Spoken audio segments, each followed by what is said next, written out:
Não, mas é interessante, porque quando compartilhar meu conhecimento. Não, foram milhares, assim, de mensagens, milhares, pra falar, padre, explica melhor dos números e mostra isso. Porque eu comentei na mesmo, perspectiva da Cabala, né, porque como eles fazem a contagem dos anos a partir dos números, como as letras hebraicas correspondem a números, as palavras correspondem a números, então tudo isso é muito importante, você saber o significado do número. E o ano de 2025 é número 9, quando você soma os números, 2025, 2 mais 0 mais 2 mais 5, você tem o número 9. Que é o mais egoísta dos números? Não é egoísta, pelo contrário. O 9, ele encerra a linhagem de unidade, que vai de 1 a 9. Depois do 9 você tem dezenas. Então ele encerra ciclos. Portanto, ele coroa o ciclo da unidade, que nós chamamos de materialidade. Então, tudo que é tangível, essa mesa é número 9, esse microfone é número 9, esse copo é número 9, quando a gente for pensar nesse sentido. Vou explicar por quê. Até falei sobre isso no vídeo que está no Instagram.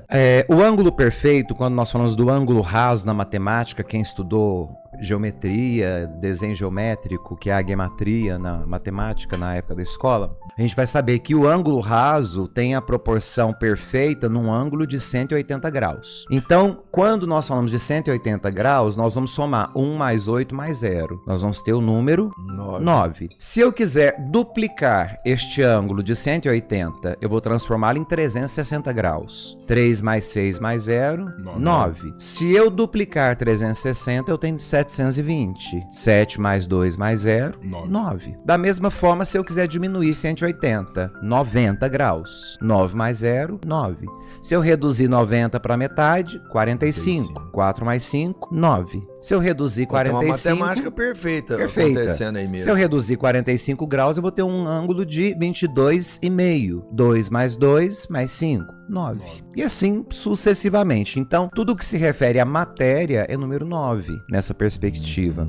Então, nós vamos entender, inclusive, por que da perspectiva de novenário, por que são 9 dias, qual é a festa judaica que demora 9 dias e por que desses 9 dias. Não só, né? Nós temos a festa de Pentecostes, que é o número 5 elevado à dezena, porque ele não pode ser unitário, que a unidade tem um significado, a dezena tem outro, a centena tem outro. Então, penta é o número 5, Pentecostes, só que 50 dias depois da ressurreição. E o 5 diz respeito à colheita, porque é a festa onde você colhe os primeiros dons que a terra te deu. E na igreja Pentecoste você colhe os primeiros dons do Espírito Santo na igreja. Então é a colheita dos dons daquilo que foi plantado pelo Cristo. O próprio número 33, que é a idade de Cristo, né? Quem estudou um pouquinho aí de anatomia sabe que nós temos, para nos manter eretos, 33 vértebras. Então, para que o homem esteja de pé, ele precisa ser 33. E precisa cumprir aquilo que o autor sagrado diz: os que permanecerem fiéis até o fim receberão a coroa da glória. Coroa, a palavra vem do latim coroa, corona,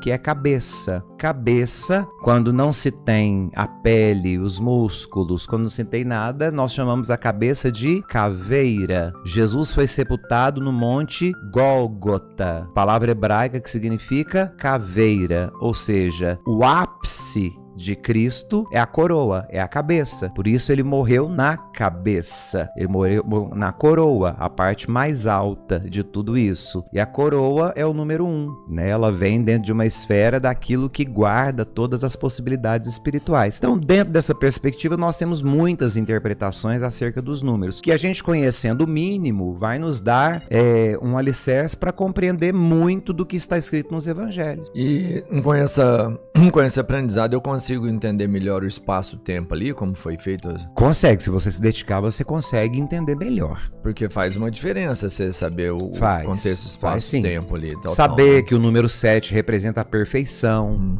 né, que é a junção do número 4 com o número 3. Eu sempre achei a matemática a ciência mais divina de todas. Sem dúvida. Quando você pega a gematria, você estuda, por exemplo, a proporção áurea, a sequência de Fibonacci, que são disciplinas medievais que são usadas até hoje, sobretudo na arquitetura, na engenharia. Fibonacci é a expressão da perfeição. É a né? expressão da perfeição, que Leonardo da Vinci, depois, quando decide fazer as suas grandes obras, ele vai criar, inclusive, o homem vitruviano, a partir da teoria de Vitrúvio. Aquelas obras da capela que você mostrou pro professor Daniel, professor Sabino, não lembro. Acho que foi pro Sabino. Tem Fibonacci naquelas obras também, da capela? Tudo é sequência de Fibonacci, naquelas obras, todas. Estudaram todas Todas. Por quê? Você Porque era uma encaixar. ciência medieval pública. Então, quem estudava arquitetura e engenharia era obrigado a entender a sequência de Fibonacci, obrigado a entender o que nós chamamos de proporção áurea. O que é a proporção áurea? Essa proporção do ouro, de ouro, né? Áurea, que é o número de Deus. Porque tudo que foi criado na natureza, ou seja, de forma natural, possui essas medidas, né? A começar o desenho, né, da sequência. Tudo o que existe começou a existir em forma fetal ou aspiral, né, ou espiral. Então, essa forma, desde o feto humano, o feto de qualquer animal, o feto de qualquer vegetal, ali o brotinho da planta tem forma fetal. Então, ali você tem, dentro daquele desenho fetal, você vai ter a sequência de Fibonacci. Você já parou pra pensar que isso tá aqui desde o começo da criação? Desde o começo. Santo Agostinho vai falar sobre isso. Santo Agostinho era maravilhado com isso. No século IV e século V, né? Tanto que ele vai falar que o defeito dele era olhar para essas coisas e enxergar essa perfeição e achar que aquilo ali é que era divino. Aí Santo Agostinho vai perceber, não, divino é a mão que criou isso. Quando ele se converte, ele vai entender, não, divino não é o que eu estou vendo. Divino é a mão que fez tudo isso. Mas a mão divina só faz coisas divinas. Só que Santo Agostinho não era convertido, né, Rodrigo? Ele não acreditava na mão de Deus. Quando ele percebe que ele era ateu, Santo Agostinho? Ele era agnóstico. Então, quando ele começa a entender que por detrás da beleza física das coisas existia uma mão que fazia tudo aquilo, ele tem o estalo dele, né? Quando ele começa a compreender a verdade de Deus. Isso acontece com a maioria dos cientistas, assim, já percebeu isso aí também? Eu não acompanho muitos cientistas, né? O cara pesquisa tanto, que ele chega numa hora que ele não tem mais respostas para as coisas, não consegue compreender. Tem que ter uma mão que rege tudo isso, né? E Santo Agostinho, no livro das Confissões, ele vai dizer, né? Eis que eu te procurava fora, mas tu estavas dentro. Eu te buscava nas coisas maravilhosas que sem ti nunca existiriam. Eu contemplava a obra da criação e me esquecia que sem o Criador, aquilo que eu contemplava não existiria. Então Santo Agostinho ele dá uma aula. A propósito, quem não leu as Confissões de Santo Agostinho tem a obrigação moral de ler, porque Santo Agostinho é base. É um livro? As Confissões dele? É um livro que ele escreve um livro sobre a vida inteira dele. Imagina ele hoje vendo todas as maravilhas que nós conseguimos criar. Hoje? Você acha que não? Eu tenho um pouco de dúvida das maravilhas de hoje. Não fala isso, padre. A gente vive muito melhor hoje do que na época de Santo Agostinho. Mas a gente vive muito mais falsamente do que na época de Santo Agostinho. Infelizmente é um dos males. Tudo é muito artificial hoje em dia, né, Rodrigo? Não, mas nós vivemos em época de abundância. Infelizmente a gente Concordo. Abundância pra quem? A gente não soube lidar com isso daí. O problema é que a gente não soube lidar com tanto conhecimento. Tá, e a abundância é pra quem? Quando você fala, nós vivemos numa época de grande abundância. Pra todos. Não. É pra todos, Não padre. é pra todos. Eu até entendo que você não vai chega falar pra todo mundo. que algumas pessoas passam fome e tudo, mas em séculos... Quando eu falo de abundância, eu não penso em comida. Não? Nem todo mundo tem fome e sede de comida, não, Você Rodrigo. pensa em quê? Eu falo da ignorância. Eu falo de ter a capacidade de compreender as coisas como o autor sagrado do Gênesis coloca na criação: crescei-vos e multiplicai-vos. E a ignorância humana acha que o autor sagrado está falando de fazer sexo e produzir filho. Deus acabou de entregar a criação na mão do homem e da mulher e disse: crescei-vos. Ou seja, amadureça, aprenda mais sobre isso e multiplique o conhecimento. Deus não está falando para ninguém fazer sexo e sair multiplicando. Ele está falando do conhecimento, daquilo que foi absorvido na criação. Crescei-vos, amadurecei tudo aquilo que foi dado a vocês e multiplique a obra da criação. Nós somos a continuidade da obra da criação. Por que não foi direto nessa ordem, então? Ele foi, o autor sagrado é que quis rebuscar. Entendi. Não mistura as coisas. Porque daqui a pouco a gente... Eu acho que crescei-vos e multiplicai-vos vamos fazer filho. Tanto é que hoje eu me arrependo de ter só 3. Eu queria ter 8. E olha isso aqui. Adota. Dá Hã? tempo? Não dá mais, Aí a não texto. dá mais, E a não texto dá mais. na tampa.